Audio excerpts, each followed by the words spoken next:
吃了吗？关心老公啊。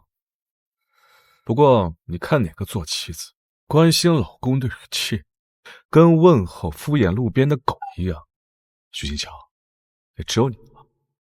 后来我才知道，没有感情基础的闪婚，是要用5年、10年，甚至1辈子来还的。5年没见，这就没话了。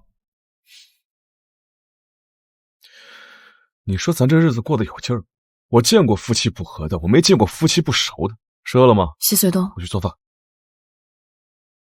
我们离婚吧。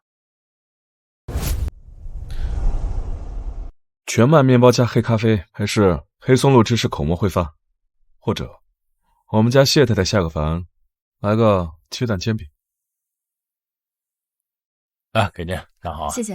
哎，不谢。这煎饼放的什么？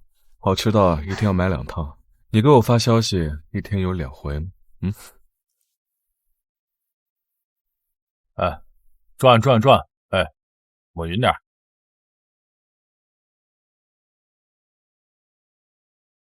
妈妈，你怎么还没有过来呀？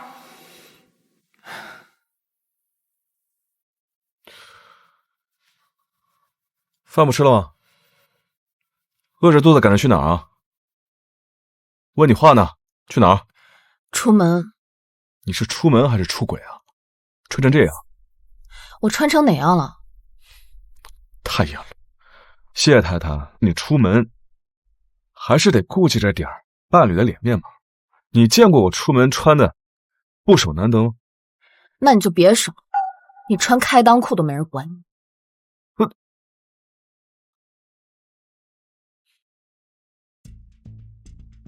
宁宁和周周来到京津上学是冒险的，就怕被孩子他爸发现。那种家庭最看重血脉了。没事儿，我每天接送孩子上下学，小心点儿。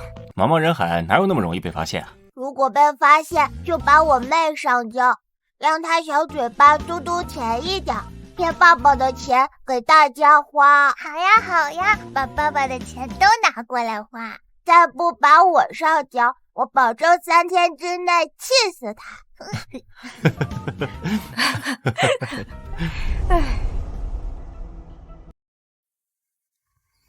下一位。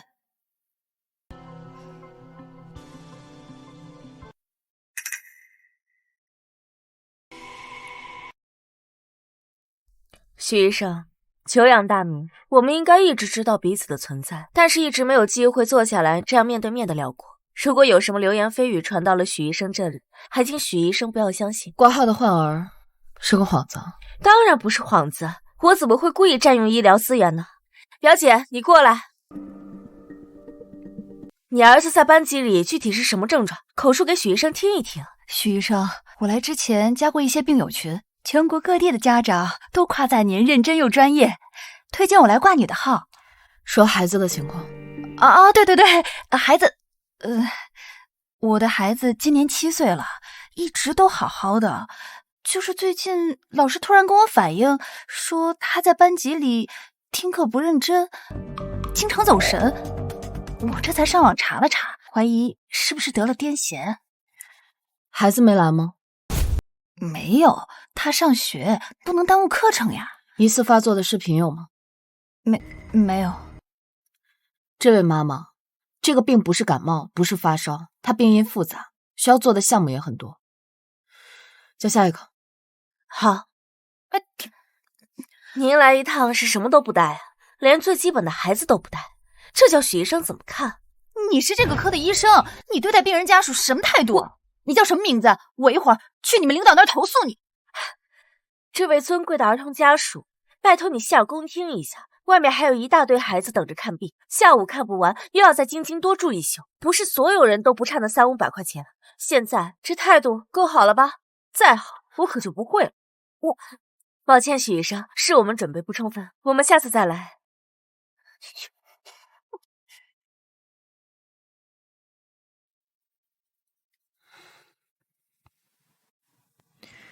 喂，金桥啊，今晚陪我跟几个老朋友吃个饭。好，这次回来你跟隋东多培养培养感情，工作重要，家庭也很重要。知道了。盼多少年了，才盼到我儿子谈婚。我和他妈去年多愁啊！你们家博文那可是年轻有为啊，哪轮得到你们夫妻发愁？我可听别人说了，都是博文挑别人。彤彤和博文第一次见面，那可是100个不同意，嫌我们家博文比他大10多岁。几位叔叔阿姨都在呢，跟几个朋友在隔壁聚会。我听经理说，我妈来了。徐医生，昨晚睡得好吗？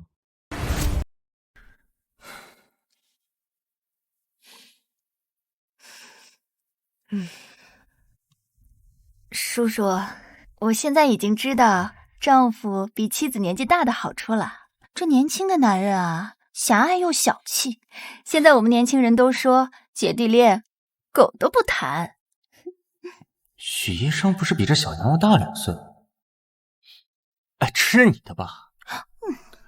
博文啊，我记得你打小身体素质就不大好吧，跑2步都喘。不用10年，也不用20年，最多5年。人家谁能分得清彤彤找的是年长的还是年迈的啊？再锻炼了，隋东，你别介意啊。彤彤还小，他不懂事儿。还小呢，这万一我这心仪的女人在这儿，人家听了看不上我这小2岁的，老婆没了，我去哪儿找啊？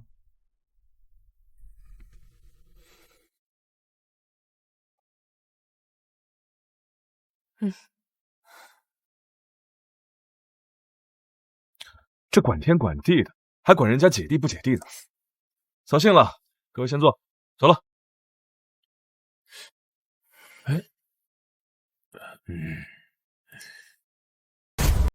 金乔，我刚刚喝了一点酒，一会儿啊就不开车了，你送我回去。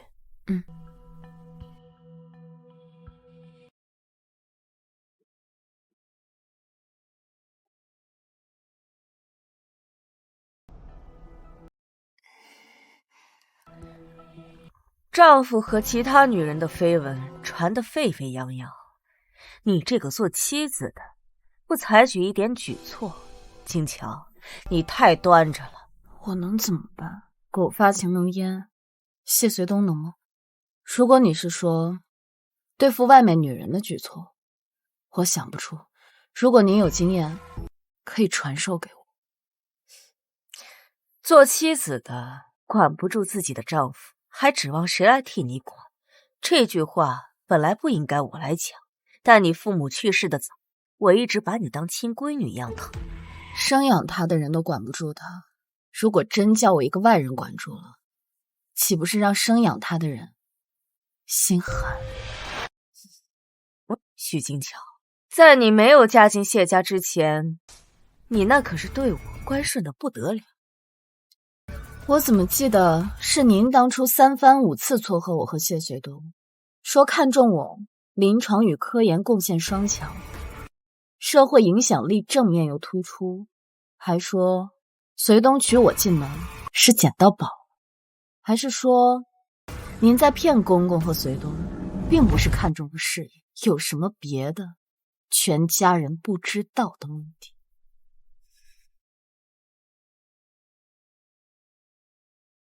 许金乔，你这是在挑拨离间全家，我怎么捂不热你？我的老天爷，您可算是回来了！我的老天呐，又怎么了？我那仙女下凡，难得一见的谢太太呢？我说一句，他顶一句。你要是再不管他，他都要骑到你妈头上了。太太，您让我找的读书笔记箱子都在这里。哎呀，怎么被人打开过呀？太太，天地良心啊，我可不敢动您的东西。没事，里面也没什么值钱的东西。哟，这大晚上的在我房间干嘛呢？跟我太太开小会呢。先生，太太，你们想吃点什么宵夜？我这就去做。不用，林嫂，我不饿。不饿，回家不饿，一般就代表在外边偷吃饱过。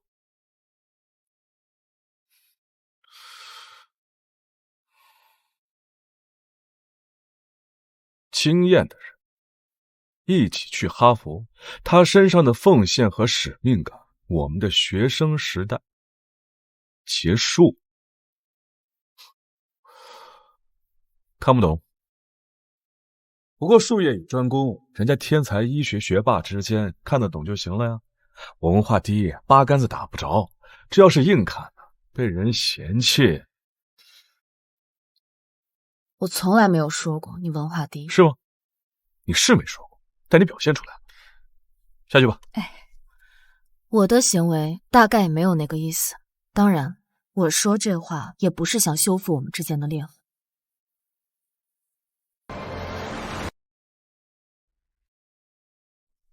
有意思，我们之间竟然还有裂痕了。有裂痕的前提，是不是代表我们严丝合缝的粘在一起过？谢太太，你认为我们什么时候合过？亲过嘴算合过，还是说钻过被窝算合呀？你摸着，跟哪个男人心意相合过的良心给老公讲讲。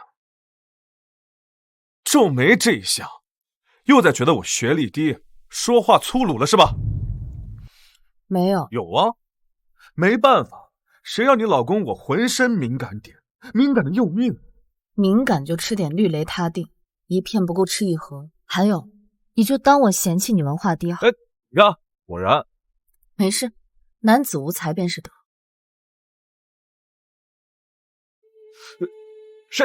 谁无才啊？我。妈妈，今天带这俩孩子去幼儿园面试，我可太快乐了。我就把他们刚送进去10分钟，幼儿园园长亲自笑呵呵送出来的，说这孩子教育的非常好，而且10项全能，没有短板。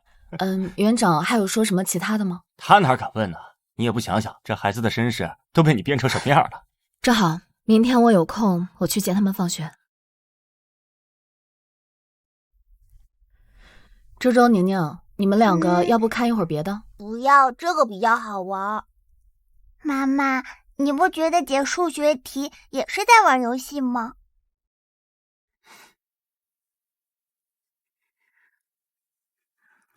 喂，青桥，你还记得我吗？我是徐熙，李象征的老婆。当然记得。上个星期我和象征的孩子满月，想邀请你们夫妻俩过来家里做客，看看孩子，沾沾喜气，你看方便吗？我尽量。妈妈，那你去吧，我和妹妹在车上等你。那我先送你们回家，来得及。不用不用，还是直接去吧。就是。你们是想见见他？妈妈，我想要见他真人一眼。会对自己的爸爸产生好奇，这是一件很正常的事。妈妈希望你们知道，妈妈不会阻止你们，只不过要小心一点。你们的爸爸是一个警觉性和侦查能力极强的人。如果在你们没有确定要跟他生活之前，一定要小心。我们在车里不下去。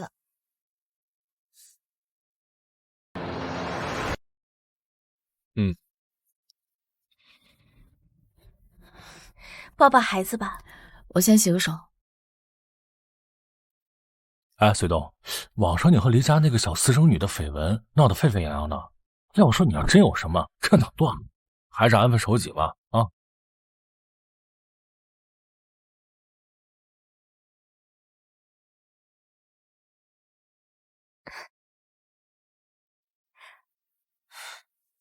许医生，你抱孩子的手法好标准，比我抱的都好。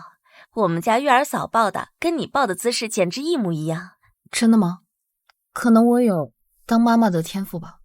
看到了吧，这许医生身上充满了母亲的光辉，抱孩子抱得那么熟练。你呢，干点正事儿，该往哪方面努力就往哪方面努力。你们以前那么好，别冷战，夫妻之间冷战影响感情。等晚上他睡着了，爬进他被窝里，抱紧就好了。要不趁今天这个机会把事说开，打铁得趁热。可我不是一个会打铁的铁匠。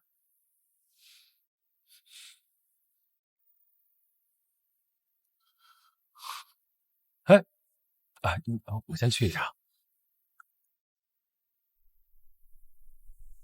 随东，这夫妻哪有隔夜仇啊？听一句劝，一起回家。这夫妻之间开什么2辆车？你不给媳妇开车，给谁开车？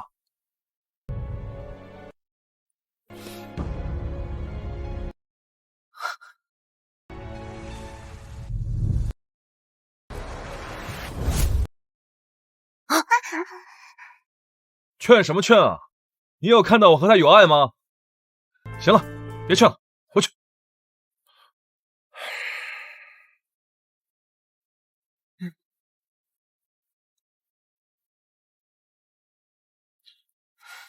许金桥，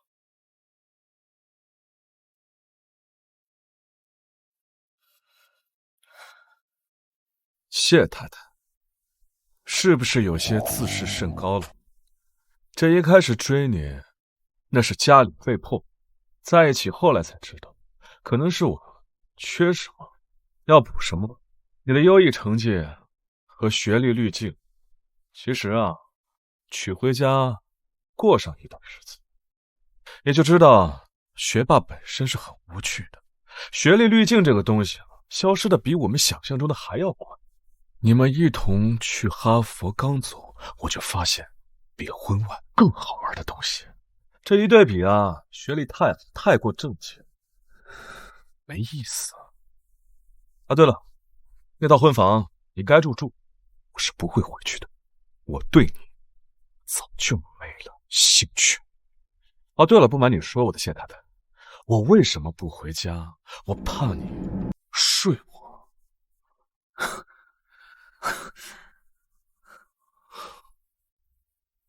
你怎么追到我发小家里来？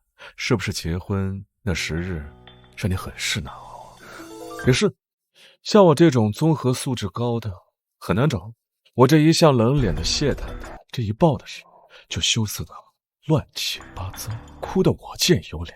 怎么，喜欢我更粗暴的对待？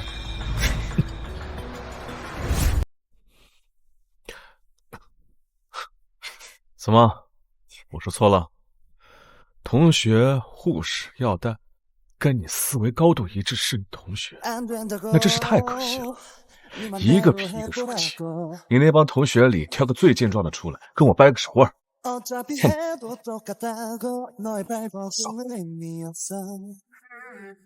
我受不了了，我要打他！如果我连妈妈都保护不了，我还算什么男人？哥哥，不要冲动。不过，我也有点想打他。你别去了，你跳起来够得着他膝盖吗？枪呢？把枪给我！不要去，哥哥。妈妈说你和爸爸长得很像。没事，我装外国人就行了。哟，西宝！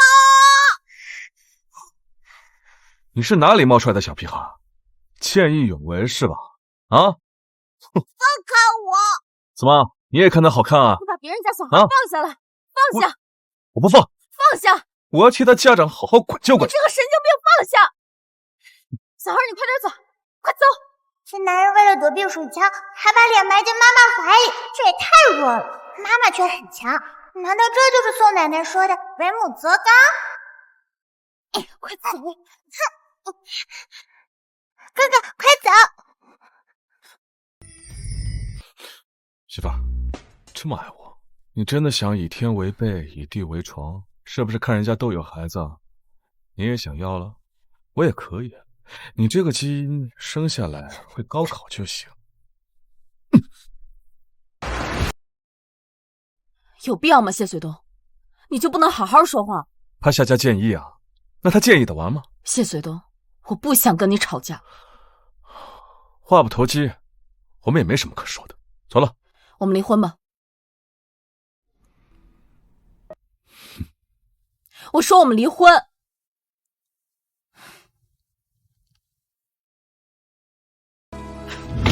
谢随东，我们离婚吧。其实我们早在4年前就该放过彼此了。是的，这也是我人生中最糟糕的4年。你没有什么其他想说的吗？财产的分割，法律自有规定。以前你心甘情愿赠予我的，我不会返还。比如医院附近那套房子，离婚要走的程序，我随时可以配合你的进度。至于婚房别墅里的东西，我这周末也会尽快回去处理。离婚当然没问题，可我一向只许自己放火，不许别人点火。你在国外跟谁好过？背着我跟别的男人过没过上好日子？有啊，不光点了同胞的灯，还点过洋灯，体验感特别好。你想要的绿帽子如愿给你，开心了吗？我从来不否认我对你有过短暂的心动，但心动这个东西怎么说呢，特别不值钱。彤彤说的也没错，年下比不了年上一点，年下太好搞定了，给点甜头就像狗一样的发情粘人。年上不一样，让早就热烈过的人再疯狂一次，可太无趣了。不是说不在乎，不在乎怎么还这么多话？离婚的程序我处理好了，会尽快通知你。哦，对了，回头啊，别在长辈面前这样跟我长篇大论的吵，我怕他们听到会来一句还能吵，说明日子还能过。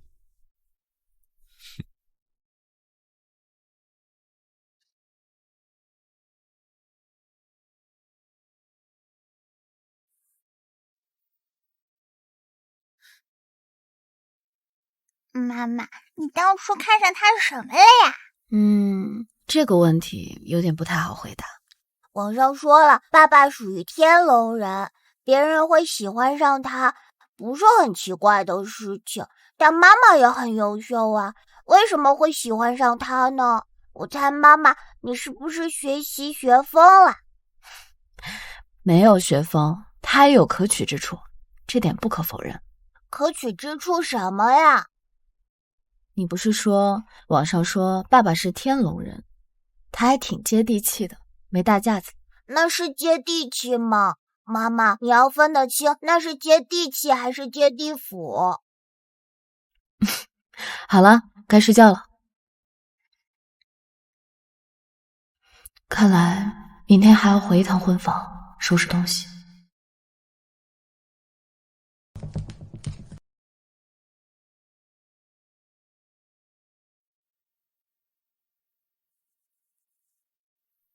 来啦，大爷，她一个1200的女医生，您怕她干嘛？当婆婆的跟她说几句话，还至于叫上我和我妈来啊？你太高看你大姨了，大姨老了，遇到现在这种蛮不讲理的年轻人啊，一点辙都没有，吵不动了。吵不动您打呀！我还以为大嫂是一个高学历学霸，有涵养。现在听您这么一说，这分明就是一个会装的绿茶婊子。走，一起上去会会他。他要是敢对您不恭敬，您就一巴掌往他脸上狠狠的打，往肿了打，我就在一旁帮您摁着，您看行不行？好了，走，先进去。哎，走吧。哟，这不是许医生吗？清高什么呀？在医院和各种公开场合装的好像一个学术大佬，其实就是乡村里面拼出来的小家子气拜金女，还是一个被老公玩了1年就玩腻了的最没用拜金女。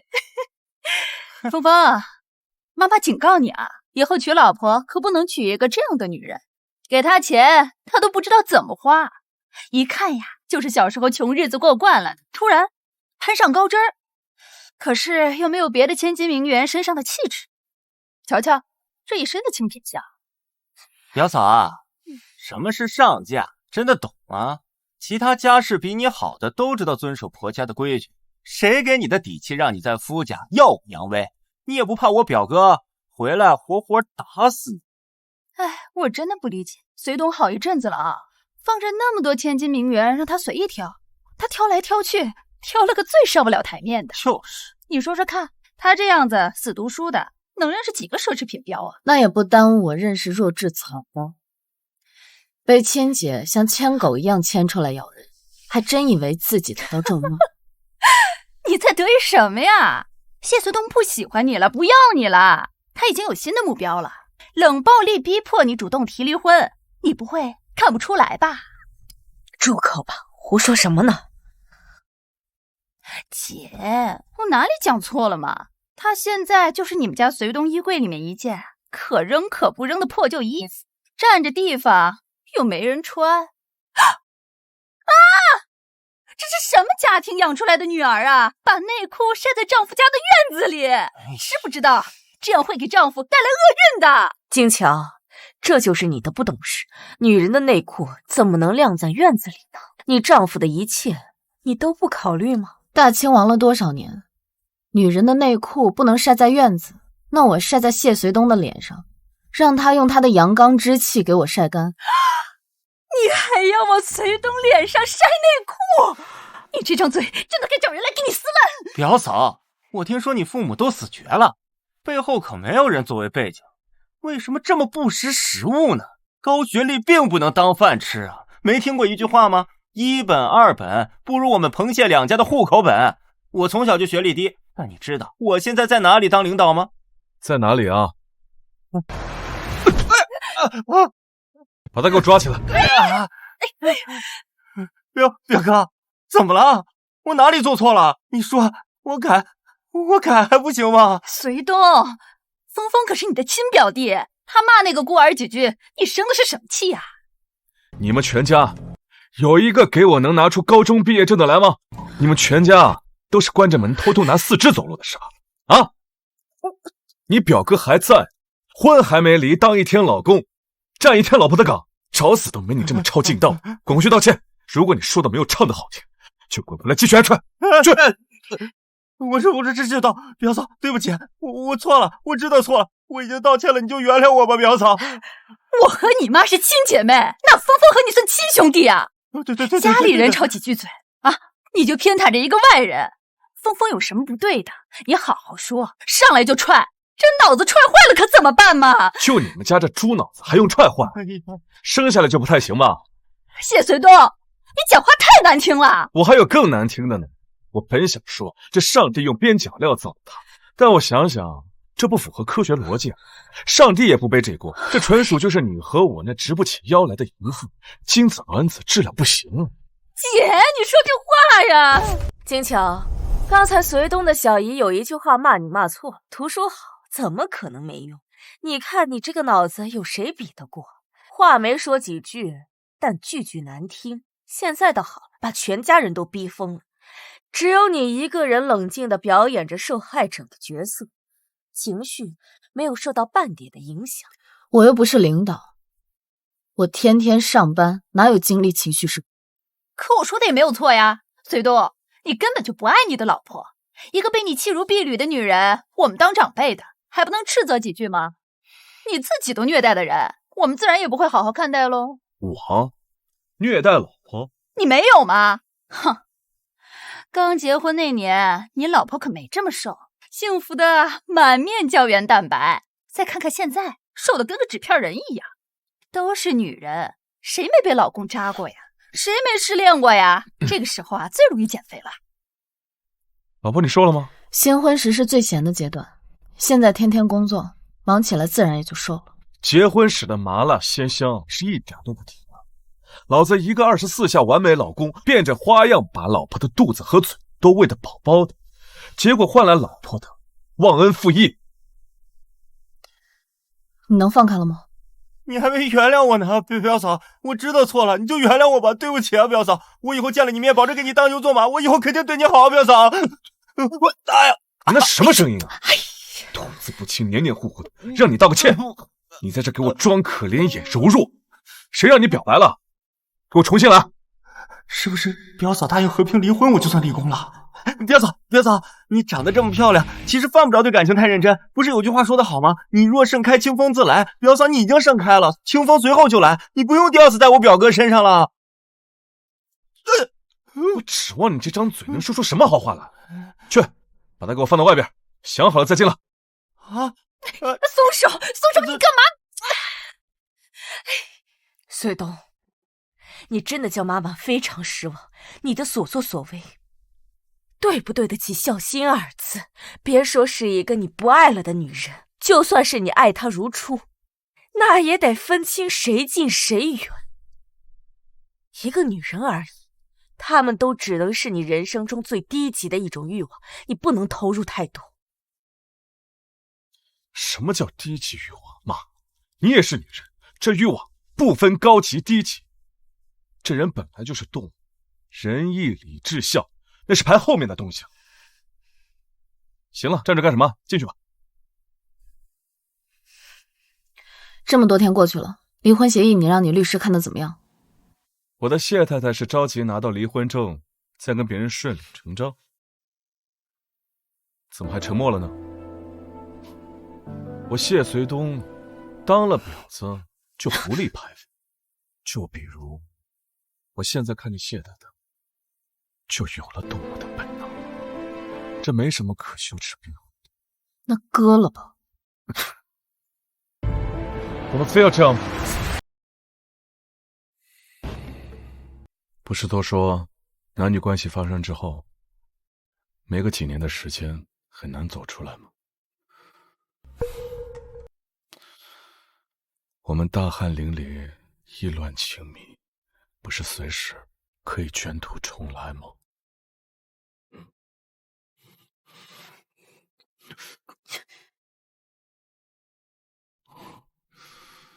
你和别的男人喧嚣的间隙，有没有一丝丝的想过我？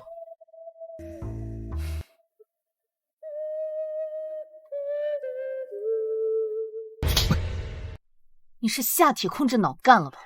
装什么生气？你是狗吗？见人就舔。嫂子，东哥，把他给我安全的送回家。哎，好。嫂子，东哥让我送你回家，应该是担心彭家那俩没长脑子的一大一小找你麻烦。不用。嫂子，能不能给东哥一次机会？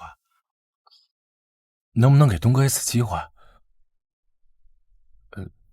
还是算了，是我多嘴，我怎么像个封建余孽？陈昂，我不否认他的专业能力强的让你崇拜，但是在男女这件事上，他配不配做人，你清楚的。那好，既然提到这件事，我问你，你东哥和黎清雅到哪一步了？离婚这件事，黎清雅不逼一逼他？嫂子，我真的不知道东哥发展到哪一步了，而且我也没见过黎清雅。陈昂，你是一个很好的人，记得不要跟他学。他既然给你资源，你就好好利用。人往高处走。嫂子，你对我那么真诚，我居然还要把你往东哥的火坑里推。其实有一次东哥回来，他的脖子上面有一处很明显的草莓印儿，还是那种新鲜的。我知道那2天东哥根本就没见你。谢谢。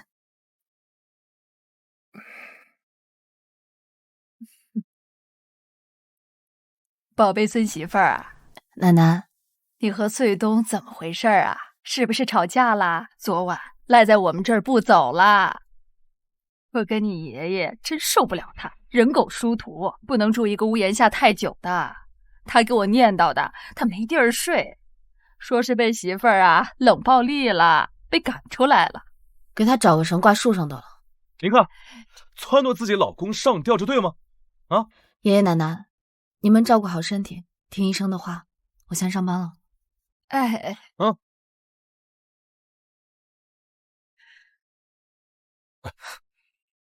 我来谈离婚。进来的。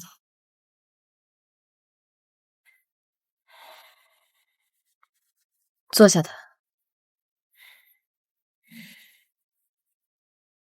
谈什么谈？你上当了。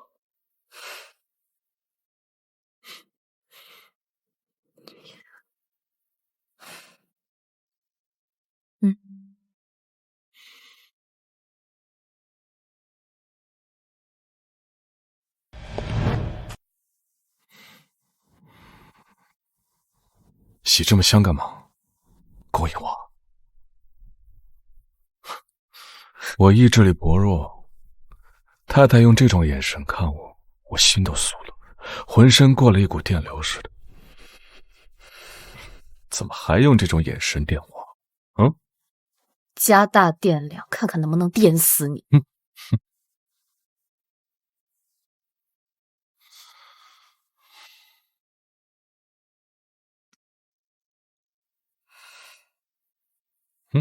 这什么？擦脸的。改天我也买2块小毛巾用，谁还不是个宝宝了？我还纳闷呢。我突然想起来，咱们俩谈的时候，你怎么不让我叫你宝宝？原来太太不是不喜欢当宝宝，是不喜欢给我当宝宝。我今晚留下好不好？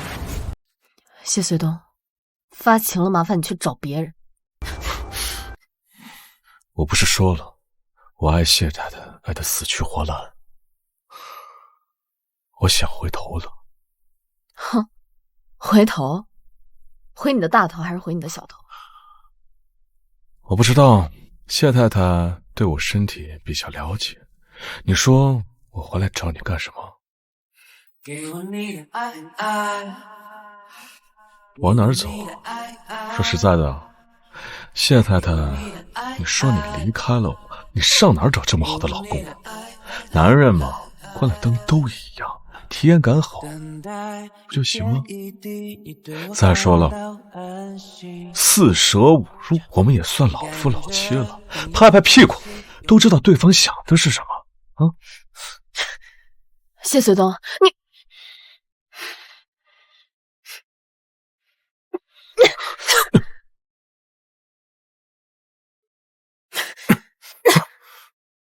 谢随东，你看不到我的痛苦吗？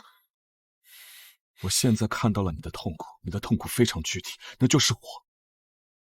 徐金桥，你回答我，你有没有后悔当初跟我在一起过？我特别后悔跟你在一起过。可以，回头跟你前任复合了，你记得带过来给我见见，我看看他到底是何方神圣。至于其他的，希望你以后生活一切顺利，一切都好。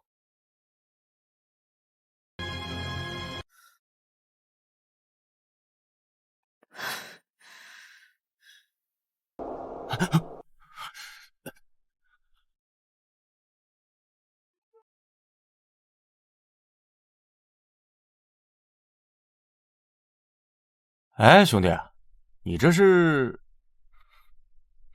被老婆赶出来了，你呢？嗨，同病相怜啊！这年头，女人呢真不好搞定。你住3204啊？对啊，我还是第一次碰上你啊。我怎么记得对门是个年纪不小的女医生啊？好像是个独身主义啊。独身还能独一辈子吗？丁克多少后来要孩子的。其实说句公道话，全看后来遇没遇到对的人吧。也是。对了，谈女医生的体验感如何？黏不黏你啊？平时回你消息快吗？黏啊，非常的黏人。女医生也没有传说中的那么忙，是吧？老忙的就是不爱对方嘛。我这个呢，急诊的嘛，救护车上都会给我发张风景照。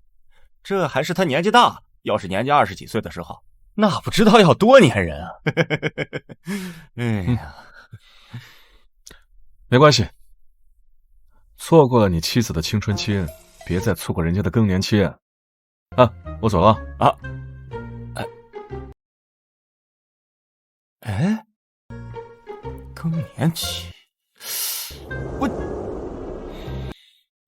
你帮我查一下，许金桥对门3204是不是住着一个男的？如果是，你帮我查他。我说谢随东，你最近有点疑神疑鬼了吧？邻家男人也不符合你抓小三、小四、小五的范围吧？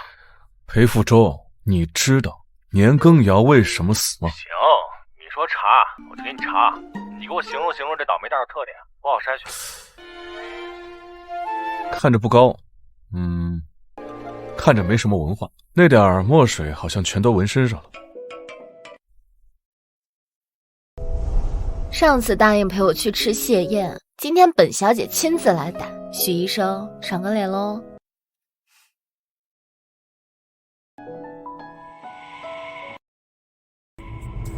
我突然不想吃螃蟹了，要不换一家？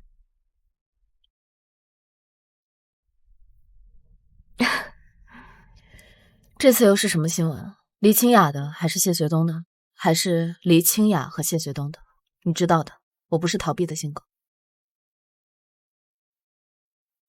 黎公主，像你这样在蜜罐里泡大的公主，有很多影迷朋友啊，要我们主办方务必问问，您认为一个男人爱上一个女人真正的样子是什么样子的？我和大家一样了，是一个普普通通的小女孩，在恋爱中也想成为被对方捧在手心里的小女孩。方便分享一下您和您爱人的相处模式吗？有没有吵过架？一般吵架后谁先低头呢？呸！我真的是要吐了。懂这个圈子的都知道，这种采访会提前给出台本，主办方也没胆子擅作主张，炒作这么大个意思，还逼宫还能逼得再明显点吗？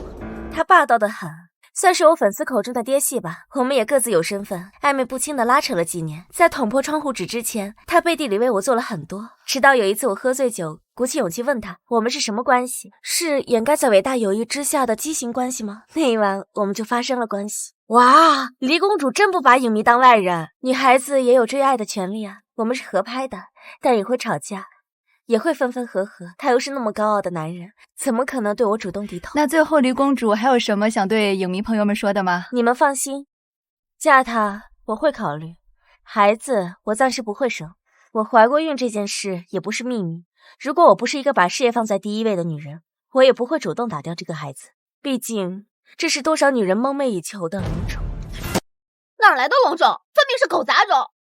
不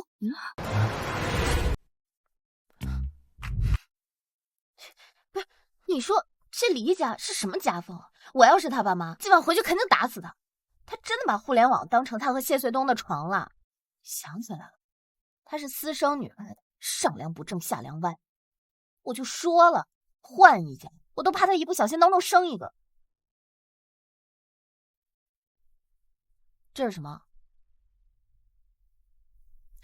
昨天某人发情，回头了一下。回个屁的头！他是让你说他的。乖宝，你还好吗？我很好，事实证明，破房子谁住都漏雨。哎，黎清雅那个公开谈爱人的采访，你知道吗？他公开谈恋人、爱人、仇人，跟我有什么关系啊？哎呀，是跟你没关系，但在你那个谢太太那儿，在普罗大众的眼里，那疑似的爱人就是你。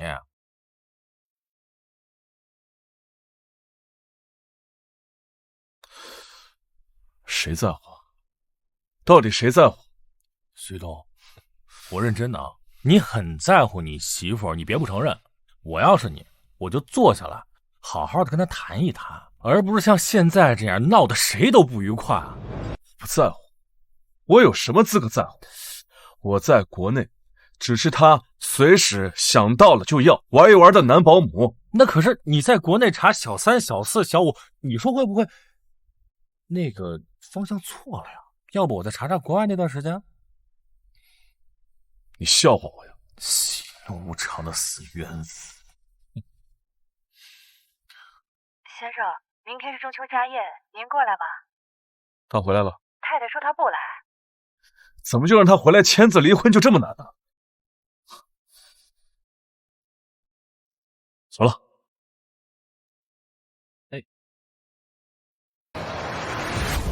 桔梗是太太喜欢的，玫瑰是老夫人喜欢的。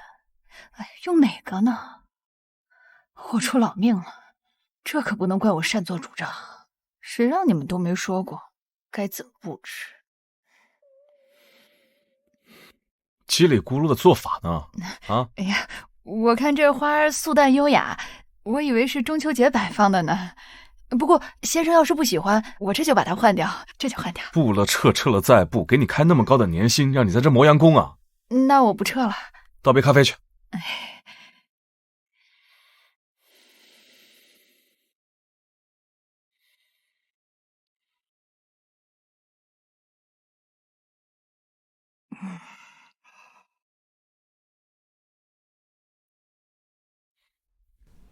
我来签字。还记得吗？新婚后的第一个中秋家宴，这是我第一次送你这种品种的花。是吗？摊个牌吧。其实我送你这花，是喜欢，是冲着这花的花语、纯洁、温柔，象征着温婉端庄的特质，其实都是骗你。我送你这束花，我觉得它特别像你，奶白奶白的，干净的不染一点杂质，特别适合落在我这种没素质的混蛋手里的。谢随东，混蛋够了吗？好聚好散很难。许金桥，你知道的，像我这种混蛋说不出什么好话，你指望我说好话，这辈子是不可能了。你觉得谁说话好听，谁不混蛋，你找他去。谢随东，你确实是个混蛋，是个流氓，是个人渣，所以放过我，让我去找不混蛋说话好听的。是啊，像我这种嘴毒的人，你觉得我能是什么好男人？真要有了孩子就要生呗，我又不是养不起。我错了，我下次一定做好错事。现在想想，那时候跟你吵架真是多余。你那么卖力，竟然一次意外都没有。在生殖科，夫妻做到了一定次数，没有动静，可能是男人少精、死精。下次结婚，建议谢公子去看看男科。许金桥，我再问你最后一遍，离婚认真的吗？我想好了，不是赌气。谢随东，我只想快点签字。好啊，既然这婚都要离了，算算总账吧。混蛋东西，结婚满打满算5年了，中间聚少离多的，加一起相处时间还没半年，这严格来说，你们还是新婚。谢太太，我错了，行了吧？你什么态度啊？错了就是错了，你还加个行了吧？我这心脏呀，就是被你爷爷这一辈子说了无数个行了吧给气出来的。说我干什么？先管孩子。金桥，今天中秋节你吵架也不看看时间和场合。我不要求你平时尊重我1分半分的，但今天爷爷奶奶都在，你这样做多少有点不懂事了吧？签字吧。签字？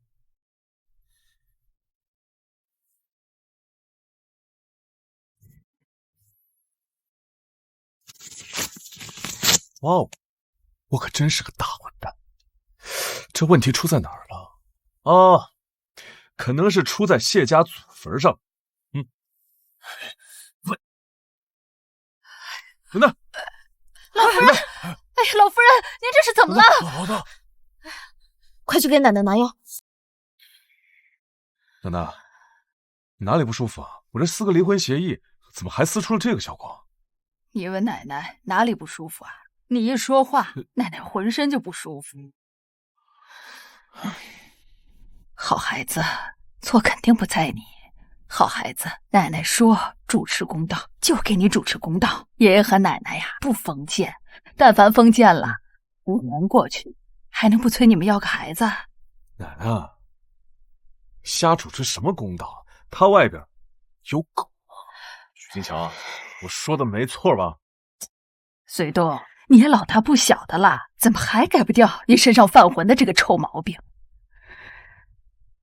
乔乔啊，学识好，教养好，长得好，有责任心，还有爱心，人家呀配不死你。奶奶，你好好休息，我还有事，就先回去了。奶奶，我也有事，就先走了，你好好休息啊。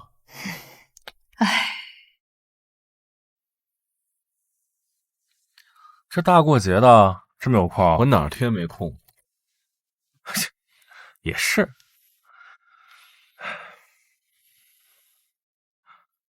喂，不忙，你怎么了？哎，你儿子怎么了？我在纽约回不去，我媳妇儿也不在，家里没有人能去。你们谁有空啊？赶紧装成我儿子表舅舅去一趟。你儿子不是班长吗？表现一直很优异，怎么还被叫家长了？别提了，人外有人嘛。最近我儿子班上转来了一对龙凤胎，真正的基因彩票。听说姐妹俩各方面全能，典型的别人家的孩子。我儿子跟人家其中的哥哥起了冲突，老师主张双方家里来人调和一下。我明天有个必须到场的局，实在走不开。这样，我问问明天谁有空，替你去一趟。我去吧。老师，我爸爸妈妈吵架了，一个吵完飞去了前女友定居的纽约，另一个连夜飞去了前男友定居的芝加哥。这次是谁来解决呢？你爸爸说是你一个表舅过来。可以，段旭的表舅来了。你好，老师。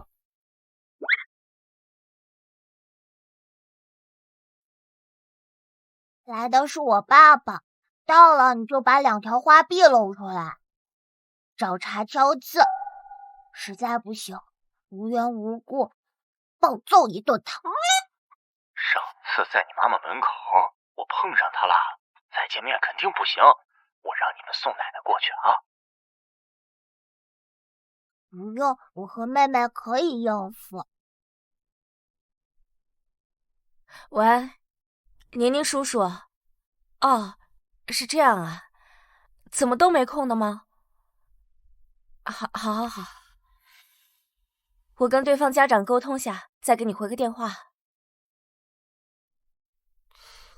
段旭表舅，是这样的，宁宁和周周2个同学的家长，一个在忙，一个同学的家长临时有事，打电话说都没办法过来了。您看，段旭的家长也忙，没事。你妈妈呢？你不是说你妈妈很厉害吗？正因为我妈妈很厉害，很伟大，所以现在忙得离不开她的工作岗位。哪像你的家长，好像很闲，大概平日里对社会没有任何的贡献。我表舅可厉害了，学历也高，就算他不是一个985，那肯定也是个211。可是你这个表舅的气质，看上去顶多像坐过211路公交车的。妈妈忙，那你们的爸爸呢？死了，今天头七还魂，我又见到他了。冤有头，债有主，谁的事找谁。我的妈妈很伟大，很忙，我爸爸又死得罪有应得，我和妹妹自生自灭，没有什么办法。段旭，别人家长不在，算了，咱走吧。老师先走了啊。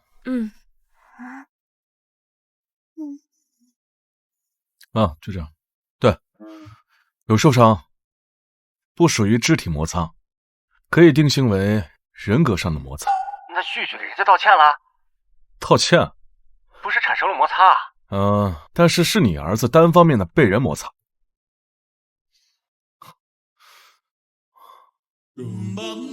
需不需要送你们回家啊？不需要，我和哥哥不需要你。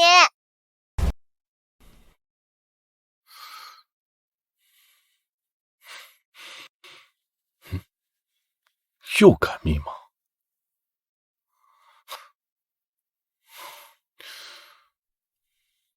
许金桥，你是不是有什么事情瞒着我？金桥，我们什么时候回来的？今天早上。站着干嘛呀？怎么不进去啊？来的这么不是时候，你让我们夫妻聊，当着外人的面怎么聊啊？谢雪冬，你别跟谁说话都这样。许金桥，我是你的狗吗？我要听你话。你非要这么说话吗？那你也不反省反省，为什么要这么说话？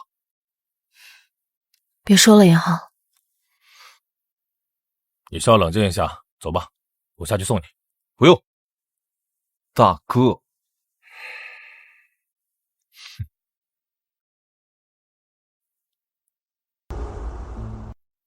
你没事吧？是他不像话，但也没办法，没人能做得了他的主。没事，大哥，我去给你拿书。好。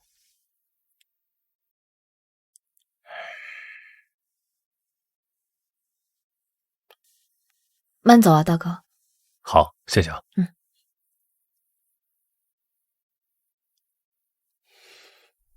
周周，你和妹妹在哪儿呢？先别上来。妈妈，我和妹妹在小区里玩，我感觉有一个很高个子的男人在跟踪我们。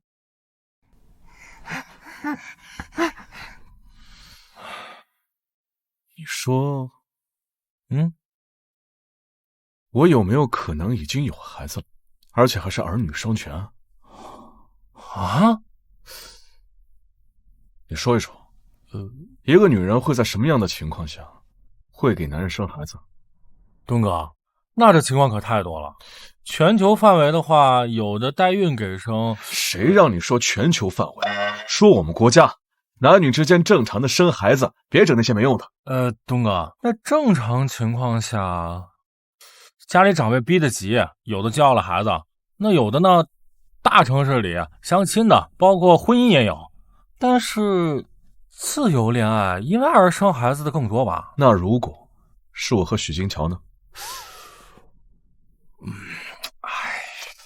哑巴了。东哥，你们都要离婚了，哪来的孩子呢？你们还遇见了什么奇怪的人和事吗？妈妈，你放心，没有人近距离靠近我和哥哥，我和哥哥也没有受伤，哪怕一点点伤。所以没有人从我和妹妹身上取走血液、带毛囊的毛发、口腔拭子、唾液等等。你们怎么知道我在想什么？因为我们和妈妈是一体的呀。宋奶奶说妈妈没有家人了，但又想要有血缘关系的家人，就从自己的身体里分出来了两个崭新的你自己。妈妈，你放心，我们是不会离开你的。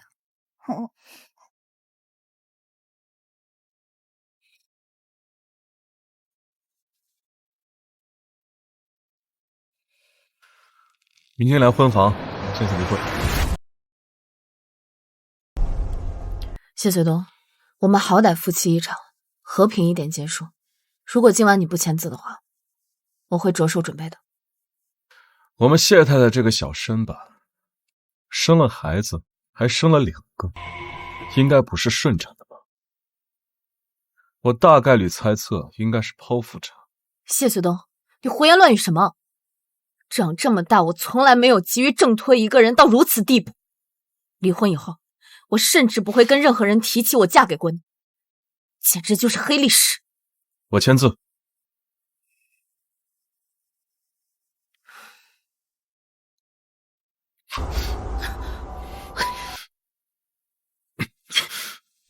你怎么那么好骗啊？许金桥，你的黑历史，心肝当然也是黑的。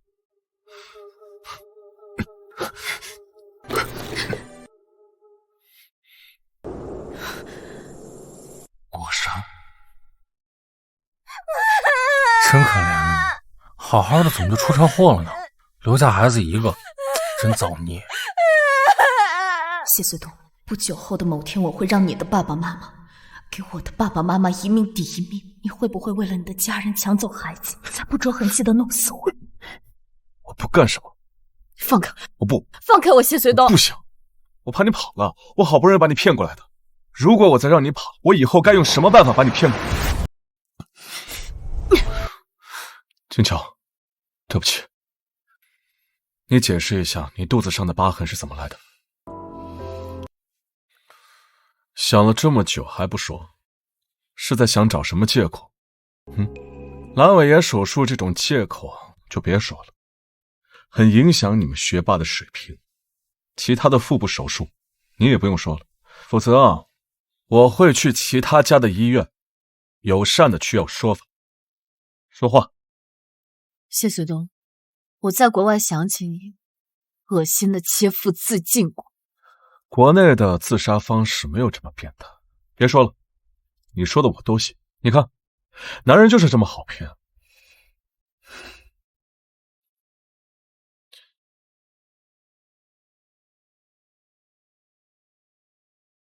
老师，我来接段旭放学，顺便把这2个孩子送回去。啊？老师，我们不跟陌生人走。别让妈妈担心，我们3个聊一聊。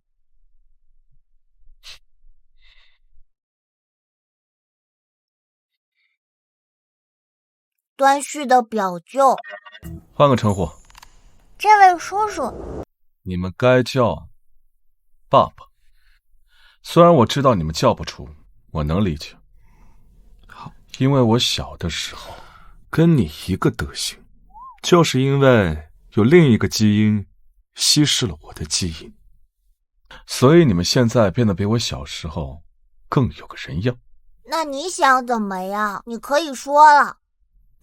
你们乖乖听我的话，我让你们做什么，你们就做什么，为了促进我们的家庭和谐。我们凭什么要听你的话？卖给你了吗？我们又不想认你。是这样的，虽然我可以利用法院的传票来威胁你，但我不是那样的坏人。那怎么办呢？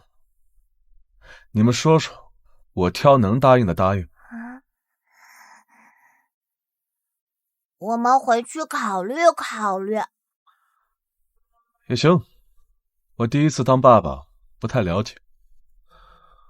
加个联系方式呗。我们只有电话手表，加不了。我之前没有孩子，不知道有电话手表，那我可上网查了。如果我查出来你们是骗我的话，奖励法院传票1张。加还不行吗？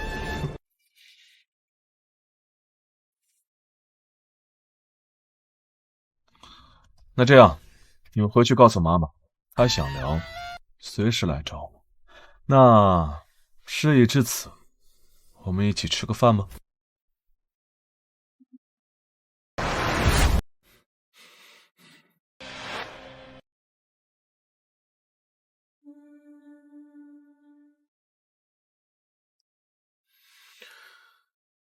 许金桥，一个晚上加一个白天，你慢悠悠的根本不找我是吧？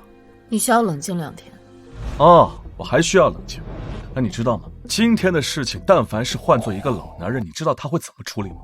他会一纸传票送到你家和你的单位，不考虑你和孩子的心情，只看最终的争夺结果，就是这样。我们之间能不能痛快一点，有个尽头？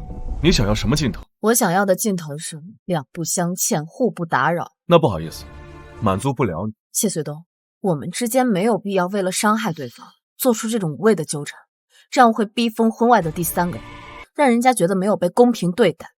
第3个人还想要公平对待，那老子要不要8抬大轿给你招婿进门呢？要说你那个前任真是一点用处都没。那倒也不是，书呆子有书呆子的好处，他可以给孩子当家教，他教好了，我可以高薪聘请。我说的是黎清雅，你说的又是谁？谢延航从小到大多么正直善良，你比谁都了解。我没有外遇，也没有第3者，你有。我只是想跟你离婚，怎么就这么难？是啊，为什么这么难？不过我也没有，你少往我身上泼脏水。晶晶找不出第2个老子这样为你守身如玉的男人。你陪黎清雅去香港跑马地的妇产医院，难道是去给黎清雅她家的狗接生的？不管你信不信，我和那私生女一点关系都没有。谢随东，那这还真是薛定谔的第3者。成，哎，把黎家那个私生女给我找到。哎，行，我这就去。哎，我实在是不知道哪里得罪了金乔姐，让她在东哥面前那样说我，我下的心现在都还在跳。好了，别哭了，这么大的眼睛，哭肿了可就不漂亮了。一会儿啊，等随东回来，我问他具体怎么回事，他就算脾气再差，还能凶你一个女孩子吗？2个孩子的事情我一直都没管。其实我也知道，随东哪怕离婚了，丫丫也够不着谢家的门第。只是年初的时候去寺院，那位老师傅见了雅雅，说她齿相难得，是旺家兴业的福气。哎呀，这个孩子呀，一直就念着这段缘分。哟，什么齿相这么金贵？那师傅有没有算算他这张脸，经不经得起1巴掌？随东，你怎么跟雅雅说话的？你看你都吓到她。谢太太都快跑了，我有什么脸色跟她好好说话？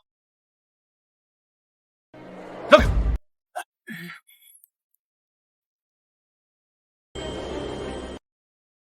随东，是不是有什么误会啊？雅雅，你是不是不懂事，哪里惹隋东不高兴了？快给个交代！别给我交代，给谢太太一个交代。从1个半月前香港妇产科医院交代，说错一个字，我饶不了你。你凶他干什么？网上的新闻我都看过，不过就是媒体的捕风捉影罢。京津哪个有头有脸的人没传出过绯闻？你难道要把所有的人都抓起来，不依不饶的挨个审问，非要搞得一家人鸡犬不宁？鸡犬不宁？妈，这整个家都是你一个人在说，要不你宁一下？我没想听，是你儿子非要带我来。说，说完，让坐不住的人赶紧走。我这个人又坏又贱，这说不定我会打女人。今天说错一个字，小心你的舌头。报道里只有东哥的侧脸和那辆车，我的照片都是单人的，根本没有同框。而且我和东哥都那么多年没有见过了，微信、电话什么都没有。天天倒贴，我就算这个婚离了，也不想惹得一身骚，是找不到下家了。你觉得我会看上你这种被人嫌弃的私生女吗？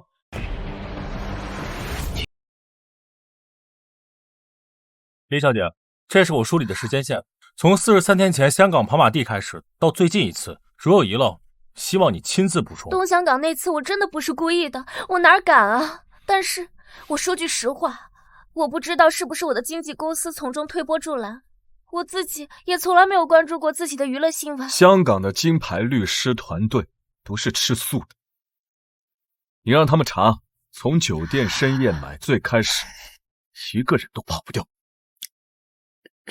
是我做的。还有这个，黎公主公开大方谈爱人，这又是谁？许医生，是我一时贪心，我这1个多月鬼迷心窍了，尝到了绯闻的甜头，就如法炮制下一个。我知道对你的婚姻造成了很大的困扰，但是我真的知道错了。许医生，我的日子也很难过，同阶层的名媛千金圈我又挤不进去，不同阶层的人又不能给我带来什么实际利益，大家都很精明。许医生，你也是从最底层慢慢拼上来的，从某种意义上来说，我们的处境很相似，不是吗？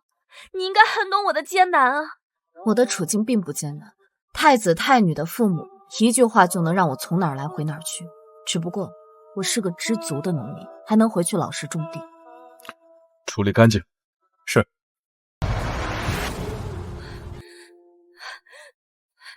许金桥，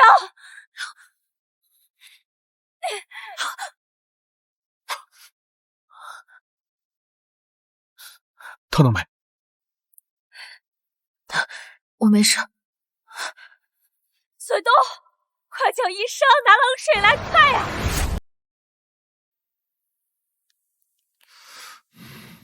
记得按时还药啊，不能用力。没事，我就先走了啊。我开不了车，陈昂要善后，你给我当司机，回你和孩子那儿。我这伤是为你受的啊，顺便让我去608见见孩子，不过分吧？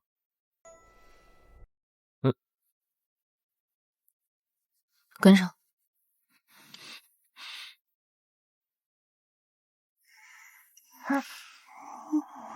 啊，爸爸抱。医生说你不能用力。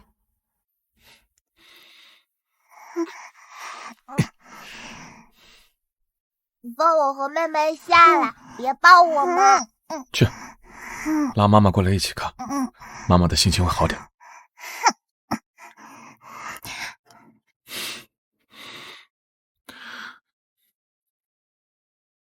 你破产了，跑到我们家里来当男保姆，我们不需要你。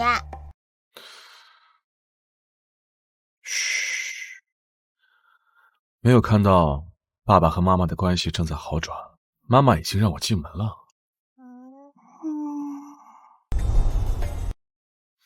吃饭了。谢穗东，我们谈谈吧。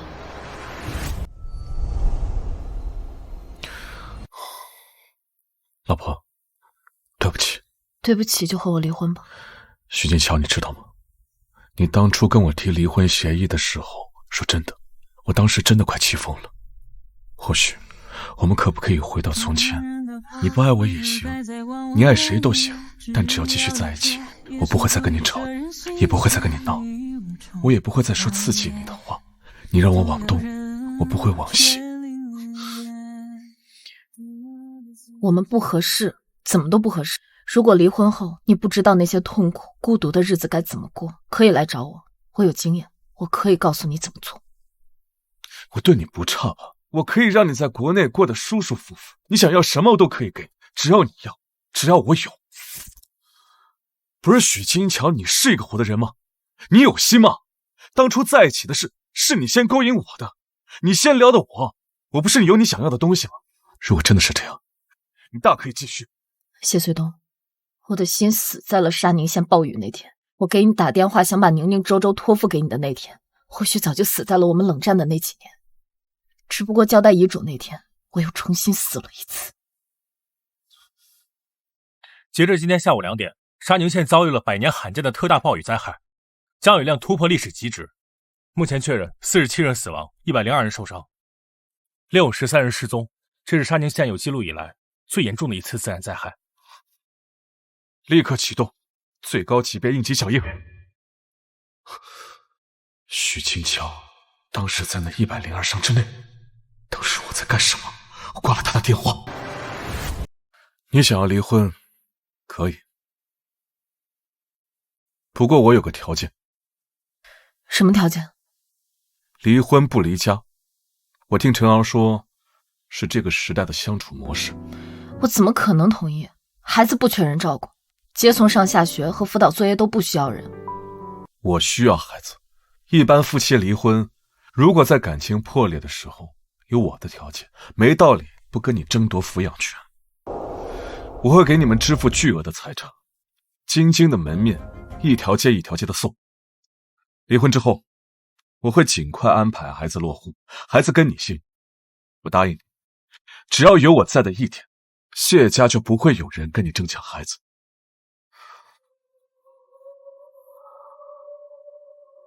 离婚之后，我们彼此完全是自由的。我们的目标只是为了搭伙养孩子。恋爱方面，你谈你的，我谈我的，别让我看见就行。我们的目标一致，就是为了给孩子营造一个和平欢乐的环境。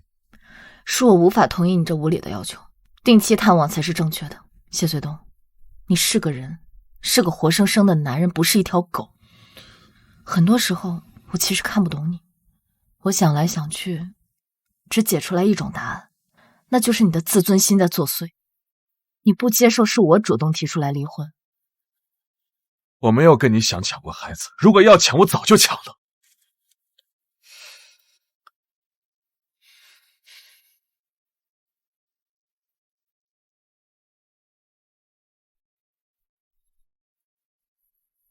最快1个星期，法院调解那天，陈安会通知你。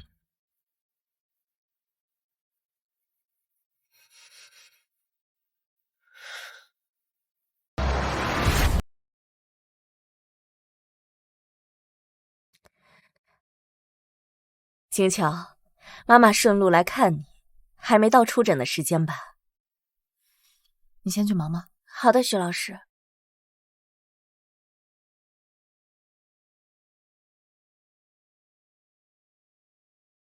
这是在暗网上的一个买凶杀人网站，目标代号乔，性别女，地址京津。干爸干妈是被雇主加码10万美元，定制了死法以及死亡日期，对方是谁不得而知。我在回国的途中。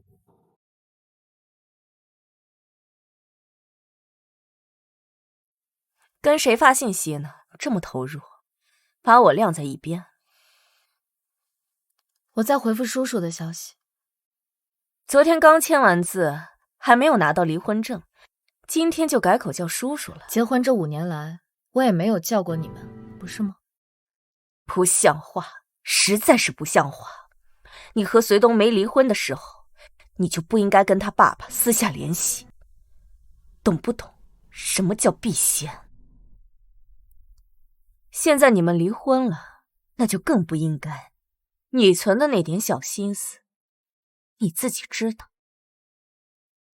我不知道，阿姨，哪怕我和谢学东离婚了，我也依旧把叔叔阿姨当做良师益友。哦，对了，小学6年级的时候，老师让每个孩子说一说对未来的畅想，您猜猜，我的畅想是什么？我的畅想是，长大后我一定要来到京津，亲眼见一见你。叔叔阿姨是我人生第一精神支柱，是我活下去的勇气和目标。你这个女孩子，心思太重了。是阿姨心思太重，您对我不信任，对叔叔也不信任。在电视里，你们可是模范夫妻，私底下相处却冷淡的像陌生人。人要为自己的所言所行付出代价。许金桥，你好自为之。嫁给谢随东这几年，是他带我一次次回老宅长见识，可是他太混蛋了，私底下溜门撬锁样样都会，就连你们锁的那么高密的书房，他都可以打开。你进书房了？干什么了？学习。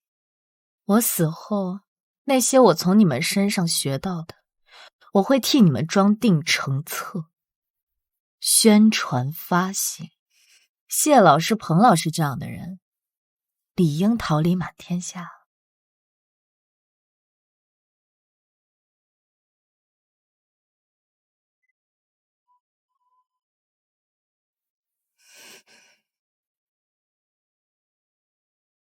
你现在立刻马上把许金桥所有的网络账号封禁，所有。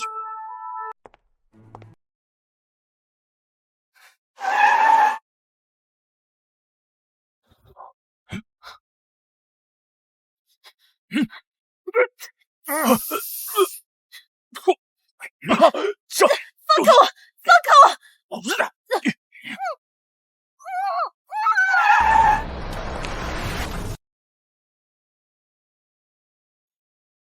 干什么？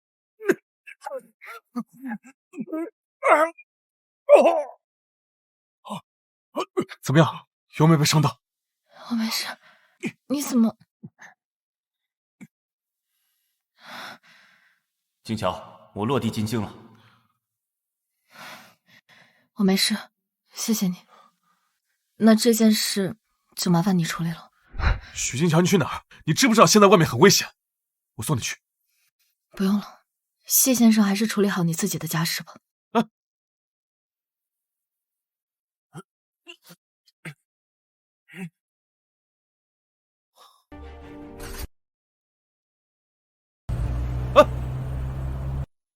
给我查查，这谁派过来的？好，交给我吧。说，谁让你来的？谁指使你的？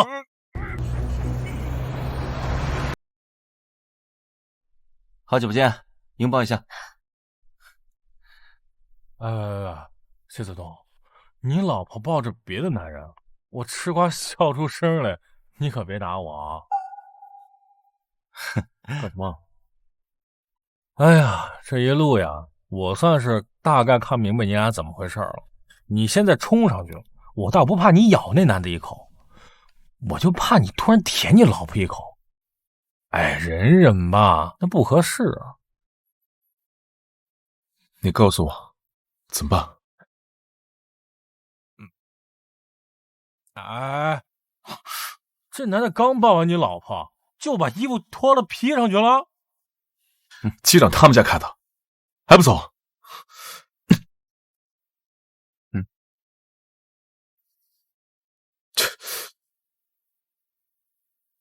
哎，你这喇叭呀，就跟你对你老婆大爷一样，仅你可见，忍忍吧，啊！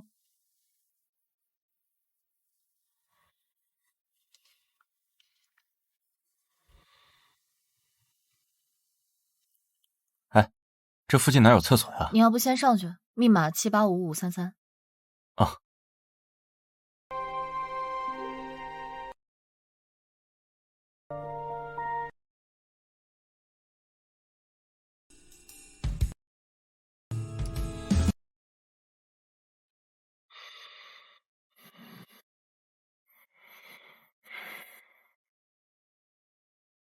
你以为你韩国欧巴？来一根。真没素质。这人呐，他到了一定的年纪，就爱打扮自己。我姐说了，他30岁才开始喜欢粉色。兄弟啊，你真的显老，难怪这么喜欢打扮。你性格都这么坏了，脸长得年轻一点也情理之中啊。再等10年8年就可以讨老婆了。不过现在不行，年轻不懂爱，讨到了也得离。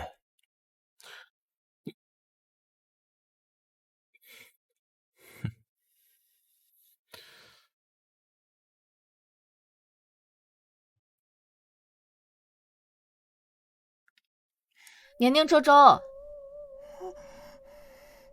你们知道涮火锅的锅放哪儿了吗？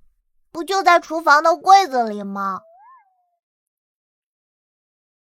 妈妈没找到啊。上次有人给家里做了大扫除，全部清洗整理，消毒了一遍。可是他放哪里了？他走的时候空手走的吗？他那么有钱，不至于偷我们家锅吧？妹妹，你出去问问他，把锅放哪里了？你怎么不去？我拉不下脸，你萌嘟嘟的，脸拉不拉下来都好看，没区别。我们一起去。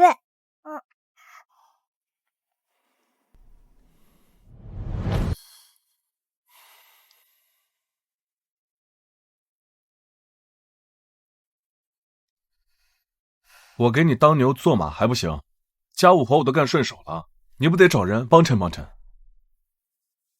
哎呀，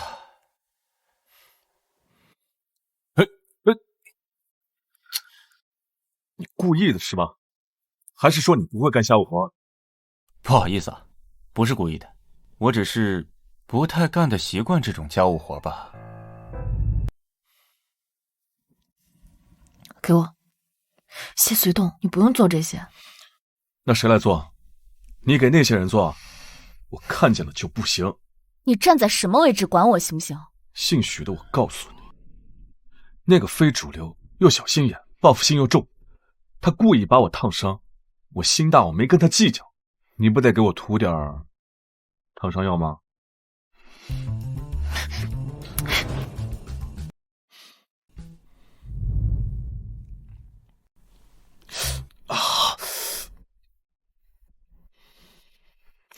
不是我的手背和大腿都烫成这样了，你都不去骂他2句吗？你是幼儿园的小孩吗？幼儿园老师哪有你这种偏心眼的？以你的身手，他根本就烫不到你，枪林弹雨都打不到你，你装什么？行，那我去把他脑袋拧下来。他要是死了，也是他自找的。我不想在孩子面前吵吵闹闹，搞得家里鸡飞狗跳的。等过几天拿到了证，我们这种接触也不会再有，断了就是断了。你以后想看孩子，我会回避。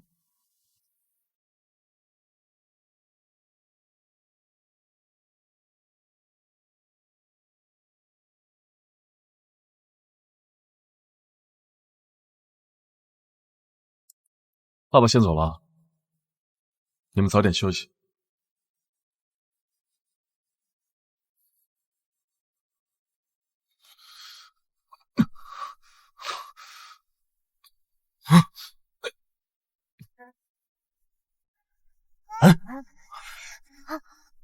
喂，你怎么了？爸爸，你别死啊！爸爸！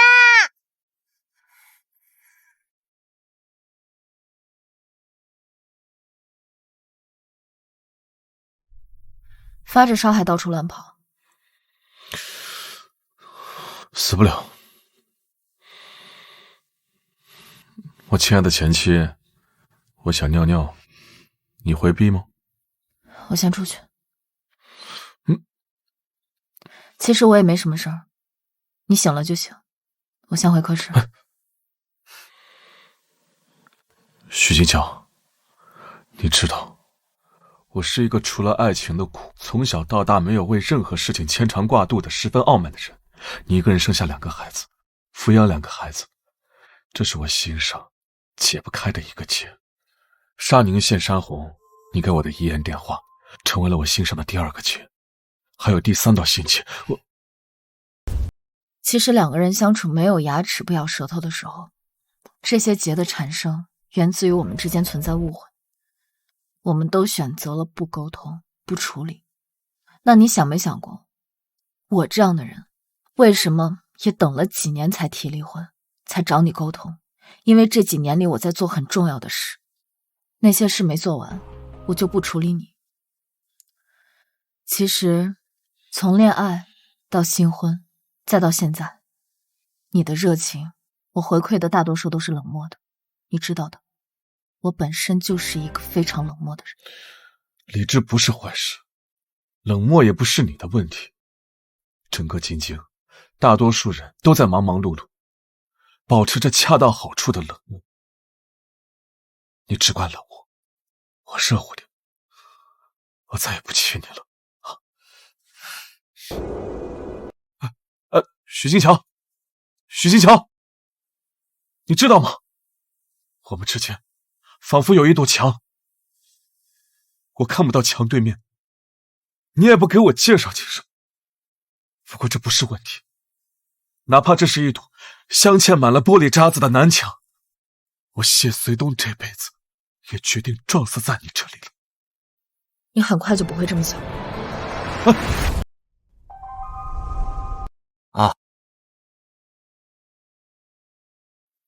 感谢各位的光临。有谢某人此生无所憾，唯有家庭和美，甚是珍惜啊！哎呀，我们也倍感荣幸。气色真好。这是什么呀？谢氏集团董事长谢爷曾因致富被实名检举，涉嫌谋杀。这人怎么能谋杀呢？这么大罪名啊！哎呦，谢爷，彭英志，我们是联合调查组的人，现接到实名检举，请配合我们回去接受调查。诬陷，这是诬陷！究竟是谁？是谁在背后搞鬼？是我。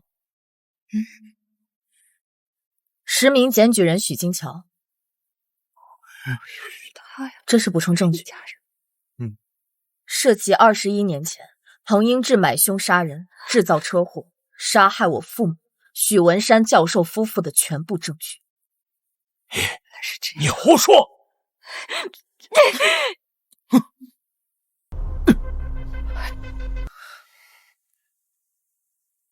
许金桥，你这个忘恩负义的白眼狼！我让你进谢家，你竟敢！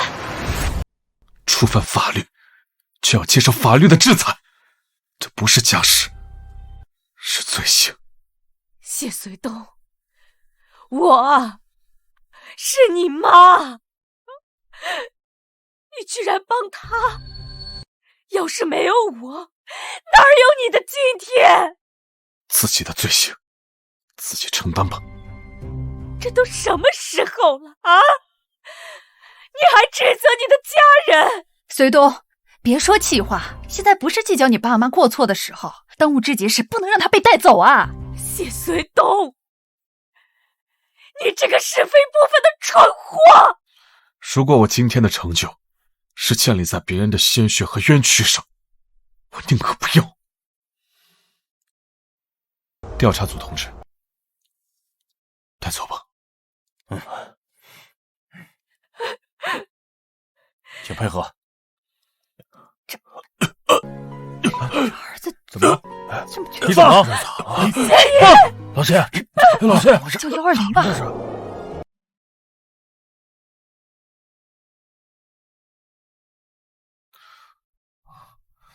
谢先生，我们尽力了。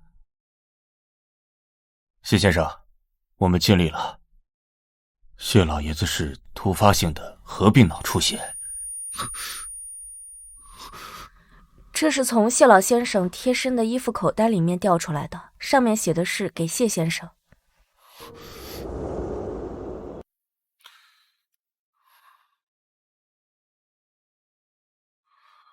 随东，爸糊涂了一辈子，对不起你，更对不起金桥和他父母。我隐约察觉你妈不对，却自欺欺人。我名下的股份和所有个人财产一立遗嘱，全部留给你和金乔，做一点微不足道的补偿。别学霸，要珍惜眼前人，替我跟金乔说声对不起。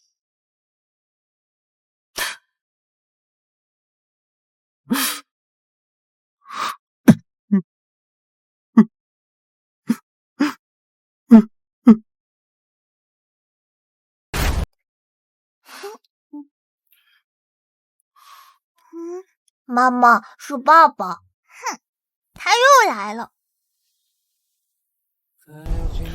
金乔，你有事吗？集团的事情都已经处理干净了，该承担的责任，该切断的事情都已经处理好了。我母亲会得到应有的惩罚。我父亲的遗愿是成立基金会，留给宁宁和周周。如果你不反对，那是他们，我无权反对。我今天来不是以一个谢总的身份，我只是谢随东，一个曾经很混蛋，现在想努力成为一个好男人，一个想重新追求你，追求我们家的男人。宁宁，周周，我知道我没有资格让你们叫我爸爸。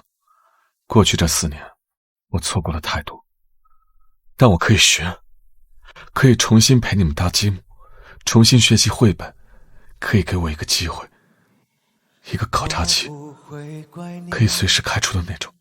对我的伪装，天使在人间是该唱。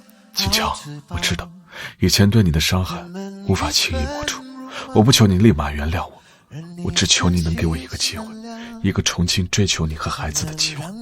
这一次没有阴谋，没有家族负担，只有我谢随东，一个想追回孩子和妻子的人，可以吗？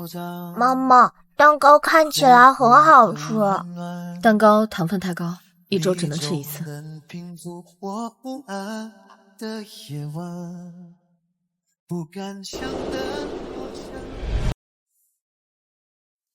还愣着干嘛？上楼。